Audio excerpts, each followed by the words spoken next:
Selamat malam. Kali ini saya akan melanjutkan membaca kitab Daniel, yaitu mulai dari Daniel 5. Tulisan di dinding.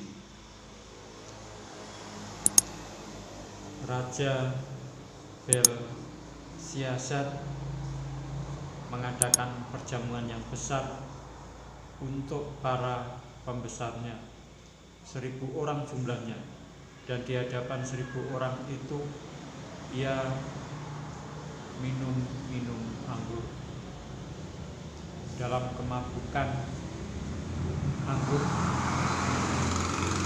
Belsyazar menitahkan orang membawa perkakas dari emas dan perak yang telah diambil oleh Nebukadnezar ayahnya dari dalam bait suci di Yerusalem, supaya raja dan para pembesarnya, para istri dan para gundik mereka minum dari perkakas itu.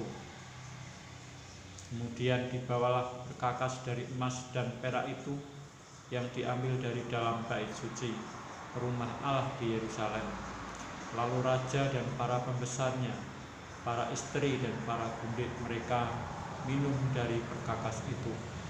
Mereka minum anggur dan memuji-muji dewa-dewa dari emas dan perak, tembaga, besi, kayu, dan batu. Pada waktu itu juga tampaklah jari-jari tangan manusia menulis pada kapur dinding istana raja di depan kaki Dian, dan raja melihat punggung tangan yang sedang menulis itu. Lalu raja menjadi pucat dan pikiran-pikirannya menggelisahkan dia. Sendi-sendi pangkal pahanya menjadi lemas dan lututnya berampukan. Kemudian berseluruh raja dengan keras supaya para ahli jampi, para kasdim, dan para ahli nujum dibawa menghadap. Berkatalah raja kepada para orang bijaksana di Babel itu, setiap orang yang dapat membaca tulisan ini dan dapat memberitahukan maknanya kepadaku, kepadanya akan dikenakan pakaian dari kain ungu, dan lehernya akan dikalungkan rantai emas. Dan di dalam kerajaanku ia akan mempunyai kekuasaan sebagai orang ketiga. Tetapi semua orang bijaksana dari raja yang telah datang menghadap tidak sanggup membaca tulisan itu dan tidak sanggup memberitahukan maknanya kepada raja. Sesudah itu sangatlah cemas hati Raja Belsyazar, dan ia menjadi pucat. Juga para pembesarnya terperanjat. Karena perkataan raja dan para pembesarnya itu, masuklah permaisuri ke dalam ruang perjamuan. Berkatalah ia, "Ya Raja, kekalah hidup Tuanku. Janganlah pikiran-pikiran Tuanku menggelisahkan Tuanku, dan janganlah menjadi pucat. Sebab dalam kerajaan Tuanku ada seorang yang penuh dengan roh para dewa yang kudus. Dalam zaman ayah Tuanku ada terdapat pada orang itu kecerahan, akal budi, dan hikmat yang seperti hikmat para dewa. Ia telah diangkat oleh Raja Nebukadnezar, ayah Tuanku, menjadi kepala orang-orang berilmu, para ahli jampi, para kasdim, dan para ahli nujum. Karena pada orang itu terdapat roh yang luar biasa dan pengetahuan dan akal budi, sehingga dapat menerangkan mimpi, menyingkapkan hal-hal yang tersembunyi, dan menguraikan kekusutan, yakni pada Daniel yang dinamai Belsyazar oleh raja.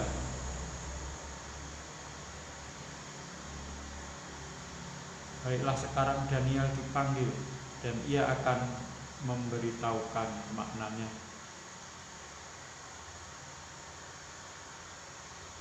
Lalu dibawalah Daniel menghadap raja. Bertanyalah raja kepada Daniel, "Engkaukah Daniel itu salah seorang buangan yang telah diangkut oleh raja ayahku dari tanah Yehuda?" Telah kudengar tentang engkau, bahwa engkau penuh dengan roh para dewa, dan bahwa padamu terdapat kecerahan, akal budi, dan hikmat yang luar biasa. Kepadaku telah dibawa orang-orang bijaksana, para ahli jampi, supaya mereka membaca tulisan ini dan memberitahukan maknanya kepadaku. Tetapi mereka tidak sanggup mengatakan makna perkataan itu. Tetapi telah kudengar tentang engkau, bahwa engkau dapat memberikan makna dan dapat menguraikan kekusutan. Oleh sebab itu, jika engkau dapat membaca tulisan itu dan dapat memberitahukan maknanya kepadaku, maka kepadamu akan dikenakan pakaian dari kain ungu, dan pada lehermu akan dikalungkan rantai emas, dan dalam kerajaan ini engkau akan mempunyai kekuasaan sebagai orang ketiga. Kemudian Daniel menjawab raja, tahanlah hadiah tuanku, berikanlah pemberian tuanku kepada orang lain. Namun demikian, aku akan membaca tulisan itu bagi raja dan memberitahukan maknanya kepada tuanku. Ya tuanku raja, Allah yang Maha Tinggi telah memberikan kekuasaan sebagai raja, kebesaran, kemuliaan, dan keluhuran kepada Nebukadnezar, ayah tuanku. Dan oleh karena kebesaran yang telah diberikannya kepadanya itu, maka takut dan gentarlah terhadap dia orang-orang dari segala bangsa, suku bangsa, dan bahasa. Dibunuhnya siapa yang dikehendakinya, dan dibiarkannya hidup siapa yang dikehendakinya. Ditinggikannya siapa yang dikehendakinya, dan direndahkannya siapa yang dikehendakinya. Tetapi ketika ia menjadi tinggi hati dan keras kepala, sehingga berlaku terlalu angkuh, maka ia dijauhkan dari tahta kerajaannya, dan kemuliaannya diambil daripadanya. Ia dihalau dari antara manusia, dan hatinya menjadi sama seperti hati binatang, dan tempat tinggalnya ada di antara keledai hutan. Kepadanya diberikan makanan rumput seperti kepada lembu, dan tubuhnya basah oleh embun dari langit, sampai ia mengakui bahwa Allah yang Maha Tinggi berkuasa atas kerajaan manusia, dan mengangkat siapa yang dikehendakinya untuk kedudukan itu.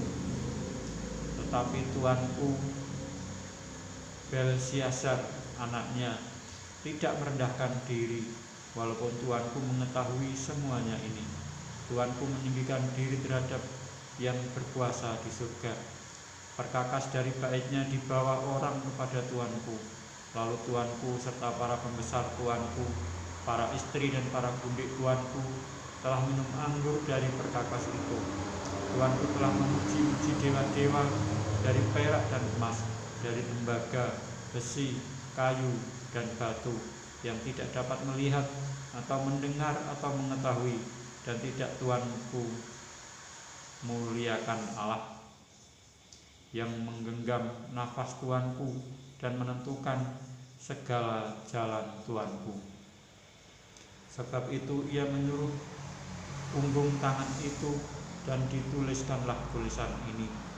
Maka inilah tulisan yang tertulis itu: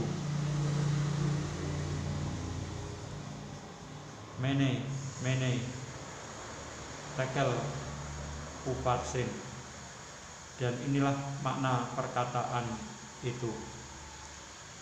Mene, masa pemerintahan tuanku dihitung oleh Allah dan telah diakhiri. Tekel, tuanku ditimbang dengan neraca dan didapati terlalu ringan.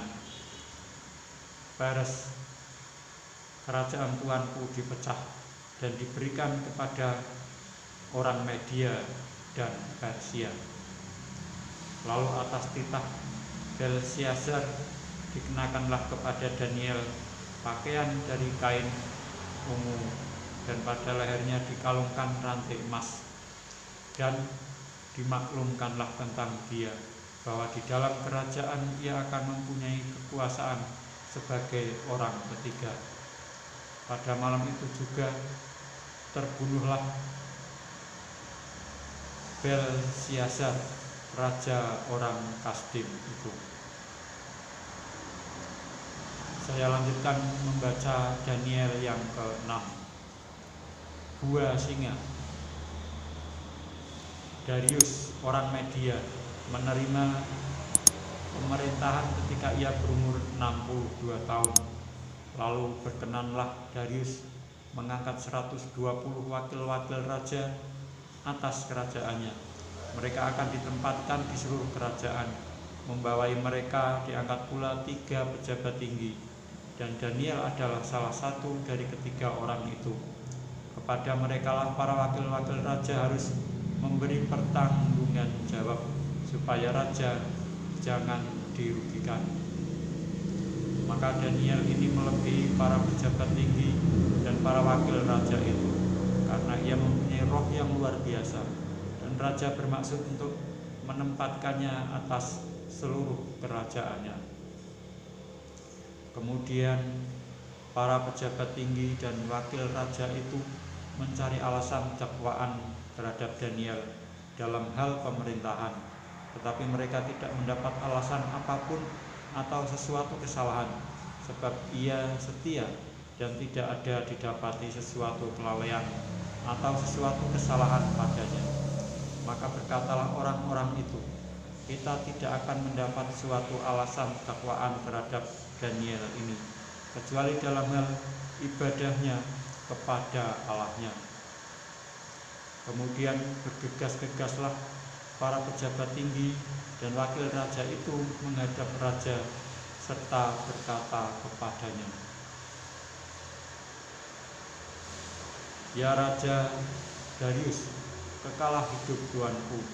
Semua pejabat tinggi kerajaan ini, semua penguasa dan wakil raja, para menteri dan bupati telah mufakat supaya dikeluarkan kiranya suatu penetapan raja dan ditetapkan suatu larangan, agar barang siapa yang dalam 30 hari menyampaikan permohonan kepada salah satu dewa atau manusia, kecuali kepada tuanku ya Raja, maka ia akan dilemparkan ke dalam gua singa. Oleh sebab itu ya Raja, keluarkanlah larangan itu dan buatlah suatu surat perintah yang tidak dapat diubah menurut undang-undang orang Media dan Persia, yang tidak dapat dicabut kembali." Sebab itu Raja Darius membuat surat perintah dengan larangan itu. Demi didengar Daniel bahwa surat perintah itu telah dibuat, pergilah ia ke rumahnya. Dalam kamar atasnya ada tingkap-tingkap yang terbuka ke arah Yerusalem. 3 kali sehari ia berdoa serta memuji Allahnya seperti yang biasa dilakukannya. Lalu orang-orang itu bergegas-gegas masuk dan mendapati Daniel sedang berdoa dan bermohon kepada Allahnya. Kemudian mereka menghadap raja dan menanyakan kepadanya tentang larangan raja. "Bukankah tuanku mengeluarkan suatu larangan supaya setiap orang yang dalam 30 hari menyampaikan permohonan kepada salah satu dewa atau manusia, kecuali kepada tuanku ya Raja, akan dilemparkan ke dalam gua singa?" Jawab raja, "Perkara ini telah pasti menurut undang-undang orang Media dan Persia yang tidak dapat dicabut kembali." Lalu kata mereka kepada raja, "Daniel, salah seorang buangan dari Yehuda, tidak mengindahkan tuanku ya Raja, dan tidak mengindahkan larangan yang tuanku keluarkan, tetapi 3 kali sehari ia mengucapkan doanya." Setelah raja mendengar hal itu, maka sangat sedihlah ia, dan ia mencari jalan untuk melepaskan Daniel. Bahkan sampai matahari masuk, ia masih berusaha untuk menolongnya.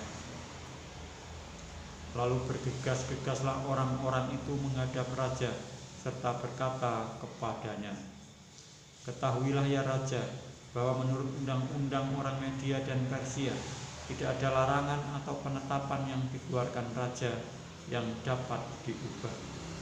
Sesudah itu raja memberi perintah, lalu diambillah Daniel dan dilemparkan ke dalam gua singa.